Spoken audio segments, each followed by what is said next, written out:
పాపాన్ని కప్పుకునే విషయంలో చాటింగ్లు చేస్తారు, డిలీట్ చేసేస్తారు. ఫోన్లు చేసుకుంటా ఉంటారు, ఎవరెవరికో డిలీట్ చేసేస్తూ ఉంటారు. వాళ్ళు చూస్తే వీళ్ళు చూస్తే ఏమనుకుంటారు.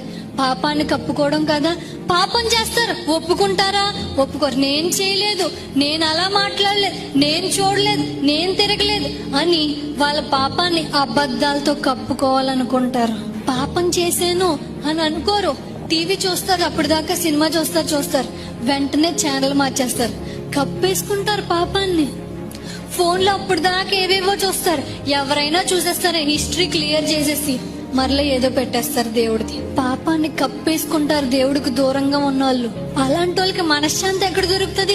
వాళ్ళు చూసేస్తారేమో, వీళ్ళు చూసేస్తారేమో, వాళ్ళు నన్ను ఏమనుకుంటారేమో అని చెప్పి ఆ కంగారి ఆ ఆలోచనలేమో పనిచేస్తూ ఉంటే వాళ్ళు ఇంకేం మనశ్శాంతి ఉంటుంది? వాళ్ళకి మనశ్శాంతి ఉండదు. వాళ్ళు మొదటగా చెప్తున్నారు కదా, వాళ్ళ కాళ్ళు పాపం చేయడానికి పరిగెత్తుతాయంట.